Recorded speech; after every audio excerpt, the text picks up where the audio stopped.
నేను మీ శ్రీనివాస్ చౌహాన్ అడ్వకేట్. ఆస్తి భాగ పంపిణీ కేసు న్యాయస్థాన పరిధిలో ఉన్నప్పుడు కేసు వేసిన వ్యక్తిని ఆ ఆస్తి నుంచి విరమించమని, ఎవిక్షన్ అతన్ని ఆ ఆస్తిలో నుంచి తొలగించమని, పంపించమని ఎవిక్షన్ దావా వేసి కోరే అవకాశం మనకు ఉంటుందా? సో మిత్రులారా, సీతాదేవి వర్సెస్ విజయలక్ష్మి అనే కేసులో హైకోర్టు ఈ అంశం మీద విచారణ జరిపి తీర్పునిచ్చింది.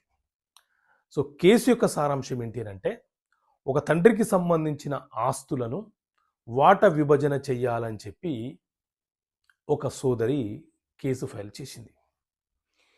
Suit for partition and separate position అనే కేసు ఫైల్ చేసి, మా నాన్నగారికి ఈ ఆస్తులు వారసత్వం వచ్చాయి, సో మేము ఇంతమంది సోదరులము, ఈ ఆస్తిని ఇన్ని భాగాలుగా విభజన చేయమని చెప్పి కేసు ఫైల్ చేయడం జరిగింది.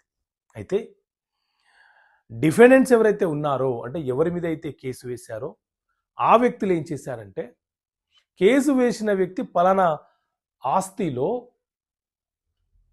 పొజిషన్లో ఉన్నది, ఆమెకు ఆస్తి మీద హక్కులు లేవు, ఆ ప్రాపర్టీలో నుంచి ఆమెను బయటికి పంపించండి, ఆమె హక్కుదారురాలు కాదు అని చెప్పి వాళ్ళు ఒక ఎవిక్షన్ పిటిషన్ని ఫైల్ చేసినారు. సో ఆ ఎవిక్షన్ పిటిషన్ను ఫైల్ చేసిన సందర్భంలో న్యాయస్థానం ఏమని తెలియపరిచింది అని అంటే,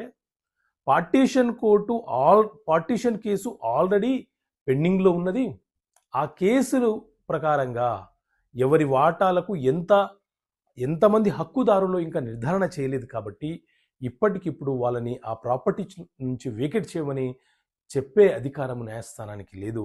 ఎందుకంటే హక్కుల నిర్ధారణ జరిగిన తర్వాత మాత్రమే చెప్పడానికి అవకాశం ఉంటుంది. ఇక్కడ ఎవరు హక్కుదారులు, ఎవరు హక్కుదారులు కాదో తెలియని పరిస్థితి కాబట్టి ఆ ఎవిక్షన్ పిటిషన్ని న్యాయస్థానం డిస్మిస్ చేసింది. సో ఇలాంటి తీర్పులకు సంబంధించిన కాపీలు మీకు కావాలనుకుంటే ఇక్కడ కనిపిస్తున్న నెంబర్ కాల్ చేసి ఒక ఏడాదికి మీరు సభ్యత్వం తీసుకుంటే ఆ తీర్పుల కాపీ మీకు ప్రతి నెల పోస్ట్ ద్వారా పంపించే ప్రయత్నం చేస్తాం. ఓకే మిత్రులారా, థ్యాంక్ యూ.